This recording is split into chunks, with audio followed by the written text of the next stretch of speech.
Le greffier criminel reçoit régulièrement un rapport des sergents jurés de l'amant. Les entretiens que ces derniers mènent au sein du béguinage avancent, mais n'ont pas encore permis de dégager d'éléments probants. Pour ce vendredi 12 juin, François a prévu d'interroger 3 autres béguines. Il commence par Eulalie, l'organiste, qui travaille régulièrement comme bénévole au réfectoire de l'infirmerie. Comme elle est soucieuse de bien faire et très sensibilisée à l'harmonie de la communauté, elle a à cœur de faire plaisir. François s'est renseigné auprès de la portière. C'est là qu'il trouvera la Lalie en cette fin de matinée. Une violente odeur de cuisine mêlée d'humidité fétide lui assaille les narines dès l'entrée. La musicienne, petite et pas vraiment belle, les joues parsemées de petites indentations, réminiscences de son acné juvénile, n'a jamais consacré beaucoup de temps à prendre soin d'elle. Son charme vient principalement de son flegme, qui donne à son visage ovale une impression de calme et de douceur. Ses longs cheveux ondulés couleur de blé, séparés par une raie tracée au milieu du crâne, tomberaient en cascade jusqu'à lui couvrir les épaules et la base de sa forte poitrine si elle les laissait détacher. Ces rondeurs ne sont pas étrangères à son indolence, sa nonchalance et sa mollesse. Le clerc du sang, fidèle à sa pratique de faire parler les gens d'eux, de leurs loisirs, de leur entourage, pour les amener à livrer inconsciemment des informations capitales, procède de même avec l'organiste. Il comprend vite que les seuls moments susceptibles de l'animer sont les messes et les activités paroissiales. Surnommée la bigote par les mauvaises langues, sa foi et sa ferveur en ont tout fait la responsable toute désignée de la fabrication des bougies et des hosties. Interrogée ensuite au sujet de la victime, la béguine parvient tant bien que mal à cacher son animosité envers la défunte. « Clotilde était très envahissante, dit-elle. Elle voulait s'occuper de tout, gérer tout et se mêler de tout. C'est surtout qu'elle était très curieuse. Et dans la mesure où elle aimait s'occuper de tout, elle voulait tout savoir, tout connaître. » Un long moment de silence suit cette description non dénuée de ressentiment. Le policier laisse à la béguine le temps d'éventuellement lâcher quelques renseignements intéressants. Celle-ci conclut, soufflant dans un soupir à la fois incrédule et réprobateur. « En tout cas, si Dieu existe, il arrange quand même drôlement les choses. »« Pourquoi dites-vous cela ?»« Bah, la rappeler à lui, le jour de la Sainte-Clotilde, tu parles d'une fête. » »« Comment, le 4 juin est la Sainte-Clotilde ?»« Oui, vous ne le saviez pas ?» François prend soigneusement note de l'information, quitte la béguine et s'en va à entendre la suivante. En quittant l'infirmerie, il tourne à droite dans la rue de la Pensée et emprunte celle qui la prolonge, la ruelle de l'Acacia. En marchant, il se passe les doigts dans la barbe, se caresse machinalement la joue de l'index centré sur ses réflexions. C'est qu'il croit peu aux coïncidences. Quelques minutes plus tard, il trouve Cornélie chez elle. Approchant de la quarantaine, la sage-femme semble vive et solide, mais en réalité, elle cache une émotivité, une vulnérabilité sous ces quelques kilos superflus. Les joues rebondies, écarlates de vitalité, contrastent avec la blancheur de la peau. Les lèvres fines qu'elle pince fréquemment dans un tic de réflexion sont d'un rouge vif qui fait ressortir la blancheur de craie du menton ponctué d'un point de beauté solitaire. Son sourire laisse apparaître la gencive supérieure et une rangée de dents inégales. Il émane néanmoins de son être un charme et une féminité caractérisée. Suivant sa stratégie, l'inspecteur commence par la faire parler d'elle. La broderie est sa passion, la créativité sa force. Elle consacre ses loisirs à confectionner des bonnets et tabliers qui seront vendus pour les œuvres de charité d'Imelda. « Voyez-vous, dit-elle, je suis appelée quelquefois trop tôt auprès de la parturiente. Alors j'ai pris l'habitude d'emporter avec moi mon ouvrage en cours. » Elle aime porter dans l'intimité de sa maison sa blouse bleu ciel tricotée au point mousse et brodée dans une couleur assortie à celle de ses yeux lumineux, sur laquelle elle passe sa cotte blanche lorsqu'elle est appelée à exercer. Sous son béguin, elle porte les cheveux châtains coupés au carré, dont elle arrime les mèches rebelles à l'aide de barrettes. Roulant les R en français, en faisant fortement vibrer la langue, elle ne pourrait cacher ses origines flamandes, bien qu'elle s'exprime avec aisance dans les deux langues. Interrogée au sujet de ses origines, Cornélie explique comment elle est arrivée au béguinage.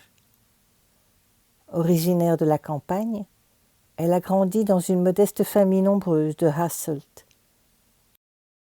C'est le père Peter Campinois qui est retourné dans sa campagne natale chercher une vingtaine de jeunes filles qu'il a fait entrer au béguinage, qui, dès lors, contrairement à la coutume de n'accueillir pratiquement que des filles appartenant aux meilleures familles bruxelloises, s'est mis à en admettre indistinctement de toutes les classes. « Et Clotilde ?» demande l'officier. « Que pouvez-vous me dire d'elle ?» Tout en étant généreuse et intéressée par autrui, elle appréciait l'argent et les biens de ce monde. Elle était très sensible au confort et aimait enjoliver son intérieur qu'elle avait transformé en un nid douillet. L'inspecteur reconnaît à la description l'œil intéressé de la créative. « Et sa personnalité ?» demande-t-il. Elle possédait une excellente mémoire, surtout affective, et se souvenait en général de tout ce qui l'avait marqué émotionnellement. Cornélie se tait un instant, comme hésitant à exposer le fond de sa pensée qu'elle finit par livrer. Et comme elle était rancunière, il valait mieux éviter de la blesser. « Cela vous est-il arrivé personnellement ?»« Non, non, » s'empresse de répondre la béguine, qui retourne instantanément à sa timidité, sa réserve naturelle. Sentant qu'il n'en tirera rien de plus, le clerc du sang prend congé. Avant d'aller trouver Élisabeth, il passe chez la grande dame pour l'interroger brièvement au sujet de Cornélie. Régina lui dit qu'elle n'a pas beaucoup de temps à lui accorder, car elle accueille une novice ce matin. Elle lui répond en quelques mots. Cornélie est une femme particulièrement intuitive et imaginative. Son imagination peut la rendre vulnérable. Elle a des craintes, des peurs qui créent chez elle un besoin d'être protégée. Vous la voyez d'apparence calme et impassible, et pourtant elle est dotée d'hyper-émotivité, de sensibilité. Avez-vous connaissance d'une mésentente entre elle et Clotilde ? Ma foi non, je ne vois pas. L'ayant poliment envoyée balader, elle retourne à sa tâche, l'entrée de Jeanne au béguinage. Lorsqu'une nouvelle arrive, le protocole inclut une entrevue avec la directrice, afin de cerner la personnalité et les talents de la jeune fille et de déterminer dans quelle corporation l'affecter. L'ado est donc accueilli par la grande dame. En principe, les postulantes n'entrent qu'à 16 ans, mais Régina est peu encline à laisser la jeune fille désœuvrer et les parents ont convenu que Jeanne apprendrait un métier pendant son séjour au béguinage. La grande dame lui souhaite la bienvenue, l'invite à s'asseoir en face d'elle à la table massive et lui détaille le règlement. Jeanne, impressionnée, serre les fesses sur la chaise en cuir à clous.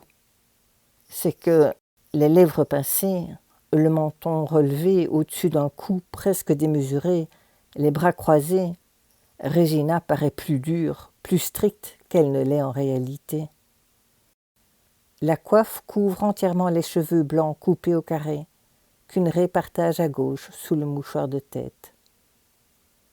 Elle commence. « Ma petite, vous devez savoir que dans tout, une béguine doit se comporter comme il sied à une femme dévote. Les vêtements camouflent sa féminité et ne souffrent pas le moindre ornement. Ils ne peuvent attirer l'attention ni être luxueux. Ils doivent être fabriqués de drap et uniquement doublés d'une fourrure simple, par exemple de peau de mouton, de lapin ou de chat. » À l'écoute de ces mots, l'adolescente sent ses poils se hérisser en pensant à Amélie, sa persane au pelage de soie, bien que, ayant reçu une excellente éducation, elle n'en laisse rien paraître. « Les châles ne peuvent être amidonnés ou épinglés pour qu'on les remarque, » continue la grande dame.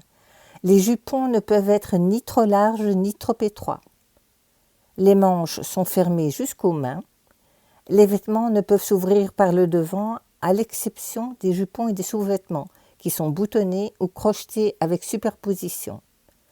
Les semelles ou les chaussures ne peuvent être d'un modèle frappant, sans boucles ou lacets en fil, mais elles doivent être faites de cuir simple. Les béguines ne peuvent que porter des gants de peau de chamois. Les cheveux sont coupés courts et toujours coiffés. Bon, nous ferons une exception pour vous pendant votre noviciat, mais vous garderez les cheveux enserrés dans une longue tresse. Seuls les chapeaux de paille noire sans broderie ni colifichet ou franges sont autorisés. » À ce stade, Jeanne bouillonne intérieurement. Elle qui apprécie les belles choses, les bijoux, les toilettes, le luxe, elle se dit « ça promet ». La grande dame insiste. « Est-ce clair, mademoiselle ?» Jeanne, qui aime plaire, fait la moue. Elle répond néanmoins. « Oui, madame. »« Ma sœur, » le reprend Régina. « Vous m'appelez sœur Régina, ou ma sœur. »« Oui, ma sœur. » Soucieuse de ne pas trop laisser transparaître sa colère, l'adolescente garde les yeux baissés et en profite pour regarder les pieds tournés de la table en bois de noyer posée sur le luxueux tapis gris qui couvre les dalles de terre cuite. La dame poursuit. « Sachez que notre vocation première est la prière. Pour une vie de méditation, d'oraison intense, il faut une atmosphère d'isolement, de quiétude et de silence. Le bruit est donc banni de l'enclos. L'une des mesures définies par les statuts prévoit le silencium à moment fixe, surtout lorsque l'on vit en communauté. Il faut généralement observer le silence au réveil jusqu'après le petit déjeuner, au cours des repas, à partir de la prière de l'après-midi jusqu'après la prière du soir, après la cloche vespérale jusqu'au matin suivant. En dehors de ces moments, vous parlerez tranquillement et de préférence de sujets religieux qui ont été proposés dans les lectures. La jeune fille profite d'une micro-pause de la béguine pour jeter un œil discret devant elle. Derrière la chaise à accoudoir de la grand-maîtresse trône le lit-armoire garni d'une étoffe de laine grise. Majestueux, taillé et sculpté dans le bois de chêne massif, doté de chaque côté dans la partie supérieure de 6 petits balustres à fuseaux tournés, le meuble respire la richesse. La petite commode de noyer à 3 tiroirs au-dessus de laquelle pend la bassinoire rutilante fait figure de boîte à musique à côté du mastodonte. Non seulement aux heures fixes, mais également à d'autres moments précis, récite la grande dame. Jeanne se rend compte que sa distraction lui a fait manquer le début de la phrase. Régina, qui ne s'est aperçue de rien, continue à parler. Ainsi, les béguines se signent au son de la cloche en récitant une brève prière en l'honneur du Saint-Esprit et un Ave. D'autres prières sont imposées pour les occasions spéciales comme les orages et les décès. On prie également avant et après les repas, au réveil ou lors de l'examen de conscience avant de dormir. Ça t'a vu, pense Jeanne, dont le regard ne peut s'empêcher de naviguer en douce d'un bout à l'autre de la pièce. De la tapisserie neuve couvrant la quasi-totalité du mur à sa gauche, à la cheminée au manteau de bois craquelé à sa droite, en passant par le lustre en étain. Les béguines assistent quotidiennement à la première messe et prient le petit office de Notre-Dame et les 7 heures. Les laudes, la tierce, la sexte, la nonne, les vêpres, les complis et enfin les vigiles.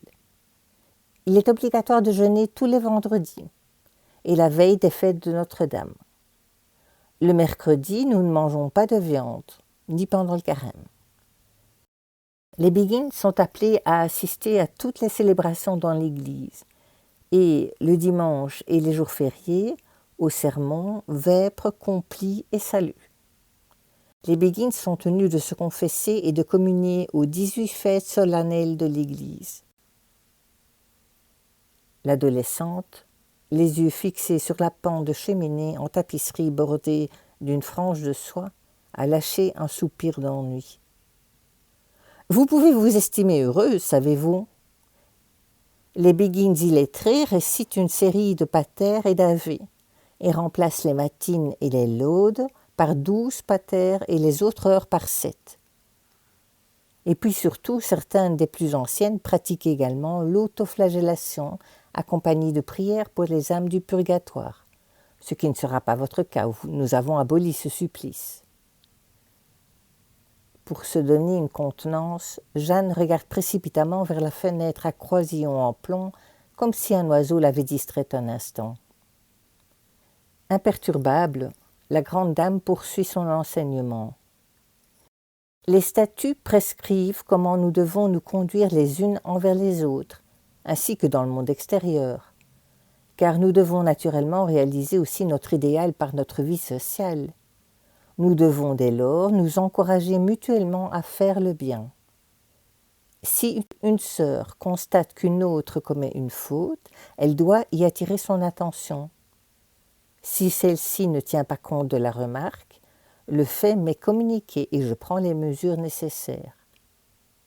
J'attends des béguines qu'elles soient gentilles et prêtes à s'aider mutuellement, qu'elles ne médisent ou ne critiquent point, et qu'elles ne mentent ni ne se moquent des autres. Vous devrez le plus possible rester à l'intérieur de votre logement et ne pas vous trouver sur le pas de la porte ou vous tenir aux environs de la porte d'entrée. Après la cloche du soir, vous ne pouvez plus vous montrer à l'extérieur. Il vous est interdit de manger en dehors de la maison sans mon autorisation. Elle n'a pas bientôt fini, la vieille bique, se lamente in petto la jeune fille excédée.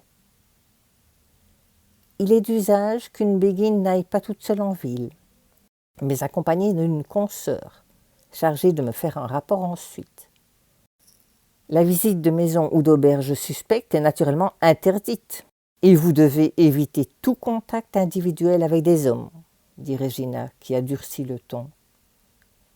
Vous devez en tout cas éviter la compagnie d'hommes ou de femmes à réputation douteuse. Tout contact avec les béguines qui ont quitté le mouvement est interdit. Si vous rencontrez malgré tout des hommes, qu'ils soient laïcs ou religieux, vous devez baisser chastement les yeux. Et je vous signale, pour conclure, que vous me devez une obéissance absolue, sans quoi je suis autorisée à vous chasser du béguinage si vous vous révélez récalcitrante, mademoiselle. Regina a vu d'emblée que la jeune fille n'est pas précisément docile.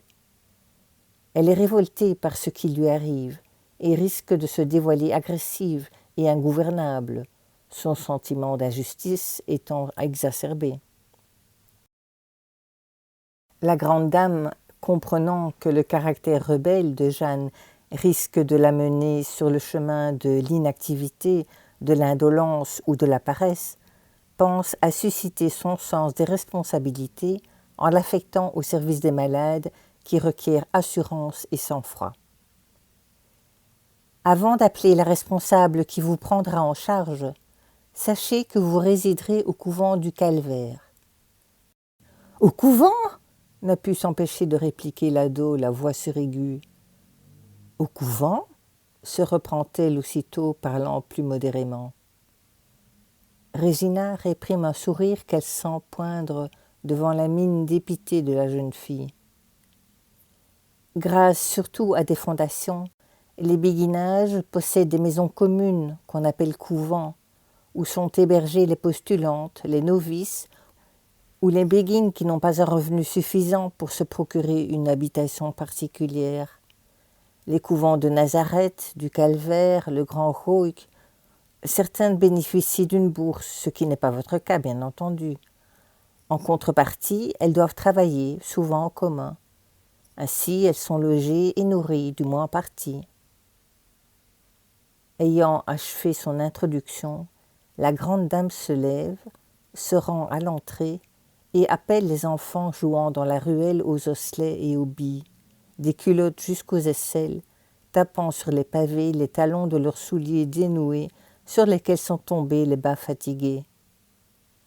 Elle donne 2 sous à un gamin qu'elle envoie chercher Claire, la chef des infirmières, que la grande dame entend charger de former Jeanne et de lui apprendre le métier d'aide-soignante. Lorsque celle-ci arrive, Jeanne découvre une personne décidée, jeune, débordante de vitalité. Elle porte son pull fétiche à col roulé tricoté main, assemblant des formes géométriques inégales dans des tons sépia et rouille dont elle a souligné la jointure d'un fil doré. Les grands yeux brun clair bordés de longs cils noirs qu'elle dirige vers la jeune fille sont bienveillants. Son large sourire achève de rasséréner quelque peu l'adolescente. Claire l'emmène au couvent du Calvaire, dans le pourtour de l'église, l'aide à y déposer ses effets au pied du lit armoire qui lui a été dévolu et veille à ne pas laisser la jeune fille seule dès son arrivée. Elle lui propose de la suivre à l'infirmerie, lui disant « Tu déferas tes bagages plus tard ». « Nous allons faire du marc de pomme », lui dit-elle en l'emmenant à la cuisine. Clotilde a donné la dernière décoction à M. Vandenbolk, l'inspecteur. Sa femme enceinte est anxieuse et avait besoin de tisane calmante. « Du marc de pomme ?» dit Jeanne de sa jeune voix cristalline. « Oui. Et sais-tu que l'on écrit marc avec un C comme le prénom ? Voici comment nous allons faire. D'abord, nous préparer un bon jus de pomme. Nous n'allons pas éplucher les fruits car c'est la peau qui contient les propriétés antioxydantes. Nous allons les couper en quartiers, enlever le trognon, cuire dans 1 litre d'eau, ajouter le jus d'un citron, bouillir. Puis nous allons récolter le jus en mettant la pulpe dans une étamine que nous allons presser pour en extraire tout le sucre. Nous pourrons ensuite utiliser le résidu comme marc de pomme dans nos décoctions. Jeanne étant particulièrement silencieuse, probablement sous le coup de l'émotion de ce grand bouleversement que ses parents ont mis dans sa vie, Claire lui parle tout en s'activant. « Sais-tu que la pomme vient d'Asie centrale ? Il y a 3000 ans, les Chinois en consommaient déjà.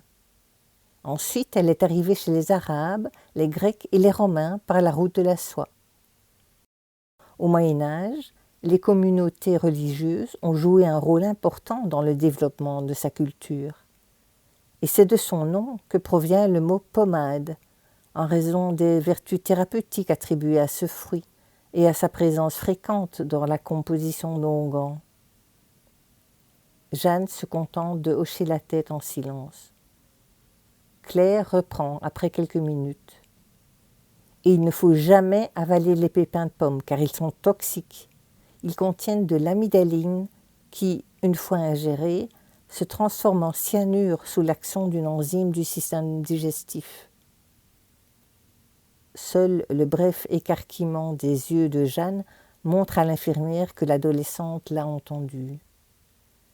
Elle reste toutefois silencieuse, et Claire finit par se taire aussi, jusqu'à avoir cuit les morceaux de pommes dans la casserole. Voilà, nous allons laisser refroidir tout cela. Après s'être lavé les mains, Claire attrape soudainement Jeanne par le bras, l'emmenant bras dessus, bras dessous visiter l'infirmerie. En chemin, elle croise Angèle qui leur sourit gentiment. Claire fait rapidement les présentations. En arrivant dans la salle des malades, elle baisse le ton sans se départir de son sourire joyeux. « Allons, ne t'en fais pas, chuchote-t-elle. La vie n'est pas si monotone au béguinage, ni ennuyeuse. En général, l'atmosphère est très amicale. Dans les couvents, il y a régulièrement des récréations, comme la veille du Nouvel An, le jour des rois, le Mardi Gras, des moments où l'on distribue boissons et friandises, tu verras.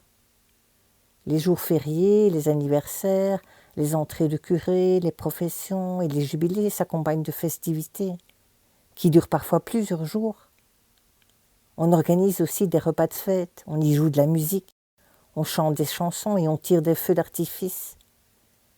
La plus grande fête est probablement le jubilé d'or d'une consoeur. J'espère que tu auras l'occasion d'en voir une un jour. La jeune fille restant toujours silencieuse, Claire poursuit. Et puis, il y a les sorties. Je t'emmènerai la prochaine fois que je vais au quartier Notre-Dame-aux-Neiges pour soigner les indigents à domicile. Bon, comme le quartier est mal famé, je conviens toujours d'une date avec Léon, qui a la gentillesse de nous y accompagner.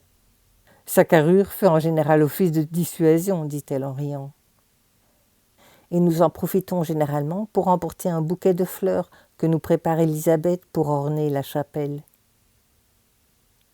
Elles sont entrées dans l'une des salles de malades. 24 lits et un poêle au milieu où l'on a mis les cruches à chauffer. Des faibles gémissements montent de tous côtés. En attendant, viens, je vais t'apprendre à faire un lit au carré. François, lui, a rejoint Elisabeth qui est dans le potager derrière l'infirmerie, accompagnée de Thérèse. Il ignore qu'il a manqué de peu une scène insolite. Quelques minutes auparavant, le curé voyait en cachette Elisabeth qu'il a prise rapidement en levrette dans les buissons, tout au fond du verger bordé de groseilliers touffus, d'arbrisseaux à maquereaux et de cassis feuillus. Ne cessant de la flatter de « Oh, la belle gorge, qu'elle est ferme !»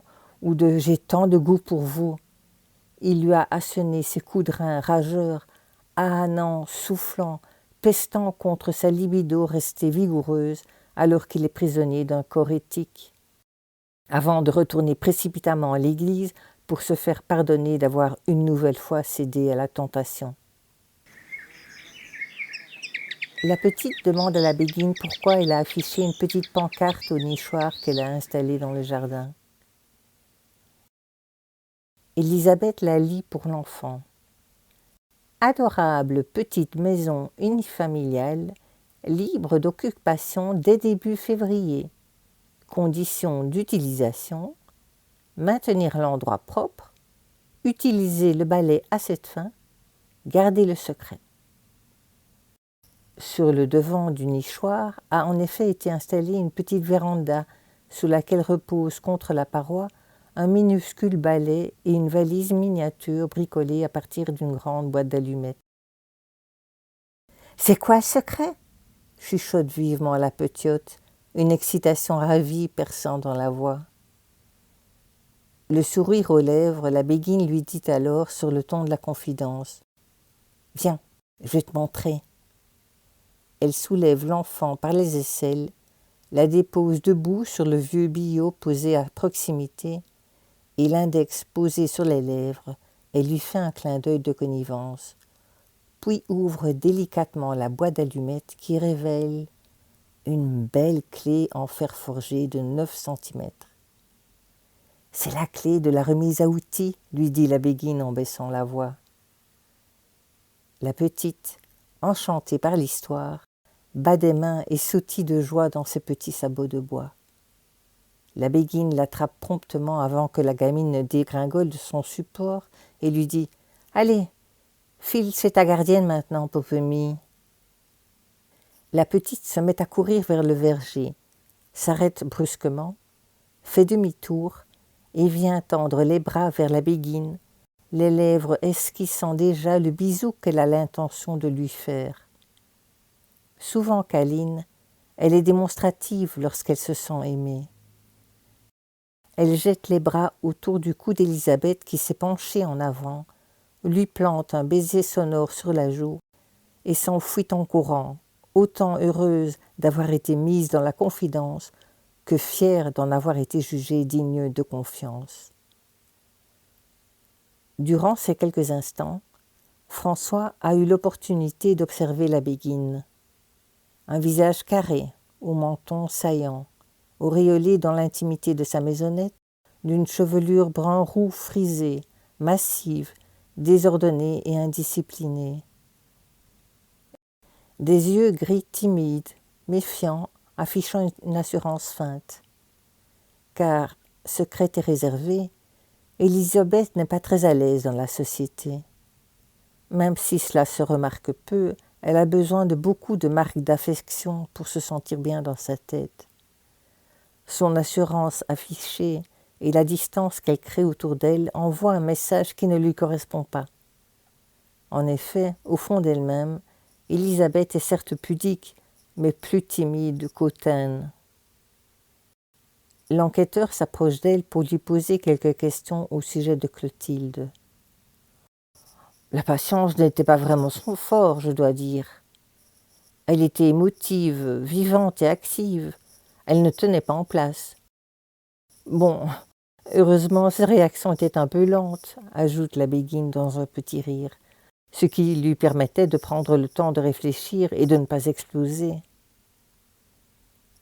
Avait-elle eu récemment une dispute avec l'une ou l'autre personne du béguinage ? S'enquiert l'enquêteur. Avant toute chose, je préfère vous donner le contexte. Il faut savoir qu'Imelda a tendance à se mettre en avant. Imelda, la maîtresse de Torquisten, l'interrompt l'officier sur le ton d'une affirmation cherchant confirmation. Oui, c'est ça. Et à se comporter de façon hautaine envers certaines personnes qu'elle estime être en dessous d'elle. Elle peut donc se montrer très désagréable. L'encourage l'inspecteur à continuer. Elle aime donner l'exemple, et si cela ne fonctionne pas comme elle entend, elle peut entrer dans de violentes colères, des crises d'autorité. Elle avait eu une dispute récemment avec Clotilde au sujet de la mort du chat. « Oh !» dit le policier, prenant des notes dans son éternel calepin. On a entendu des cris affreux. Imelda est sortie de sa maison en savates et en cheveux, poussant des hurlements de mère déchirée. En se levant, étonnée de ne pas trouver sa petite enroulée à sa place habituelle sur les coussins du fauteuil près de la fenêtre, elle s'est dirigée vers la porte d'entrée et a trouvé son chat allongé là, l'écume aux lèvres. Le clair du sang griffonne hâtivement tandis qu'Élisabeth poursuit. Qu'on ait empoisonné son chat ne lui a pas arrangé l'humeur, ça je peux vous le dire. Imelda a mis 10 sur le dos de Clotilde, persuadée qu'elle avait tué son chat. Et qui mieux que personne connaît les plantes nocives que Clotilde, songe l'inspecteur, dont les battements de cœur se sont accélérés en entendant la Béguine.